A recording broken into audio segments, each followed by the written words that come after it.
अस्सलाम वालेकुम बेटा। ये आज हम क्वेश्चन नंबर 8 पढ़ते हैं 6.5 का। तो क्वेश्चन नंबर 8 में कहा गया है कि S1, S2, S3 इन तीनों की जो वैल्यूज़ हैं are respectively denoted by the sum of, यानी कि ये जो तीन टर्म्स दी गई हैं, पहली टर्म है n, दूसरी है 2n और तीसरी है 3n। इन तीनों का जो सम है इन्होंने S1, S3 और S2 और यहाँ पर लेफ़्ट हैंड साइड को राइट हैंड साइड के प्रूव करना है। अब कैसे करना है? ज्योमेट्रिक प्रोग्रेशन का फॉर्मूला होता है कि S N is equals to a r power n minus one और r माइनस वन। ठीक है, तो इसी तरह से दूसरा फार्मूला S2 होगा तो यहाँ पर n की जगह पर 2n हो जाएगा। ठीक है, और इसी तरीके से S3 होगा तो 3n हो जाएगा।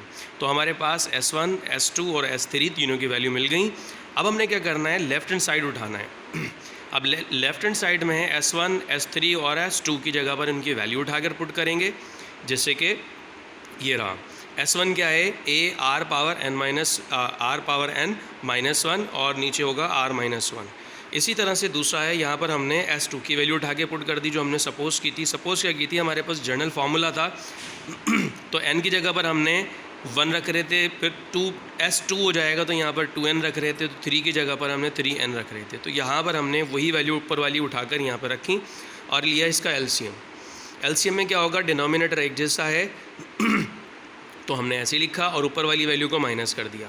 अब इसको हम एक्सपेंड कर देते हैं, ब्रैकेट को मल्टीप्लाई करके a को r पावर n से मल्टीप्लाई किया और 1 से भी मल्टीप्लाई करके एक्सपेंड किया और इसे a से भी इन दोनों को मल्टीप्लाई कर एक्सपेंड कर दिया।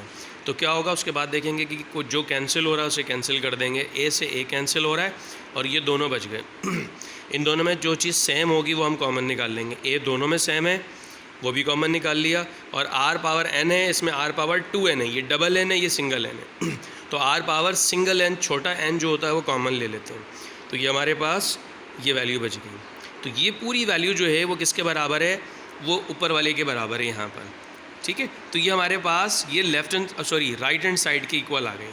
ठीक है, ये हमने राइट हैंड साइड उठाया, ये वाली साइड वाली उठाई थी हमने और इसकी कैलकुलेशन करते हुए हमने ये रिज़ल्ट लिया है। ठीक, अब हम स्टार्ट करते हैं अपना लेफ़्ट हैंड साइड। पहले वो साइड थी हमारी राइट हैंड साइड और ये है left hand side. Left hand side में S1 की वैल्यू ये दी हुई है और S3 की ये और S2 की वैल्यू, ये तीनों वैल्यू हमने कहाँ से उठाई हैं? जो हमने शुरू में सपोज़ किया था।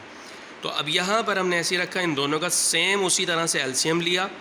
एलसीएम किस तरह से? डिनोमिनेटर सेम था तो हमने एक दफ़ा लिखा और इसको हमने मल्टीप्लाई कर ब्रैकेट से ये ओपन किया और उसी तरह से a से a कैंसिल हो गया जैसे हमने राइट हैंड साइड में किया था। अब ये बच गए। इन दोनों में से सेम उसी तरह से हमने कॉमन लेना है जैसे हमने पहले लिया था। a दोनों में है तो दोनों में से a कॉमन लिया। माइनस का a कॉमन ले लेंगे। माइनस का क्यों ले रहे हैं? क्योंकि हमारे पास n जो है यहाँ पर 2n जब कॉमन लेंगे तो a बच जाएगा और a भी हमने कॉमन ले लिए, पूरी वैल्यू कॉमन ली तो यहाँ पर 1 बच गया। तो जब माइनस कॉमन लेंगे तो ये पॉजिटिव का हो जाएगा, यहाँ आ जाएगा, और ये नेगेटिव का हो जाएगा, ये यहाँ आ जाएगा। ठीक है बेटा, तो अब हमने क्या करना है? ये दोनों मल्टीप्लिकेशन होंगी, अब कुछ कैंसलेशन हो नहीं सकती। तो हम क्या करेंगे? इन दोनों की हमने एलसीएम मल्टीप्लिकेशन कर दी। डिनोमिनेटर से डिनोमिनेटर को मल्टीप्लाई और न्यूमरेटर को न्यूमरेटर से मल्टीप्लाई कर दिया। क्लियर? a से a को मल्टीप्लाई करेंगे तो ये स्क्वायर हो जाएगा, negative negative positive, r power 2n as it is, और ये 2 मरतबा आ रहा है तो इस पर स्क्वायर आ जाएगा। ये दोनों कैंसिल। तो हमारे पास, अच्छा ये दोनों कैंसिल नहीं होंगे, सॉरी। ये क्लियर हो गया यहाँ तक। उसके बाद हमने क्या करना है कि ये करना है कि इन तमाम में देखें, इस पे भी स्क्वायर बन सकता है, स्क्वायर रूट निकल सकता है, इसका भी स्क्वायर रूट निकल सकता है, इसका भी। तो इन सब के जो 2 नज़र आ रहे हैं ना, ये हम सबसे ऊपर लगा दिए हमने। ठीक है, तो इसके अंदर जो 2 था वो भी बाहर आ गया, इस पर जो 2n था तो एक अंदर बच गया और ये स्क्वायर बाहर आ गया। अब क्या होगा? अगर मैं इसको दोबारा मल्टीप्लाई करता हूँ तो यही चीज़ वैल्यू बन सकती है। तो आप देखें जो लेफ़्ट हैंड साइड का रिज़ल्ट है वही राइट हैंड साइड का रिज़ल्ट आ गया। ठीक है बेटा, तो ये बात प्रूव हो गई। तो ये क्वेश्चन नंबर 8 है हमारा। क्लियर? अगर तब इसके बावजूद भी आपको कोई प्रॉब्लम होती है तो आप पूछ सकते हैं।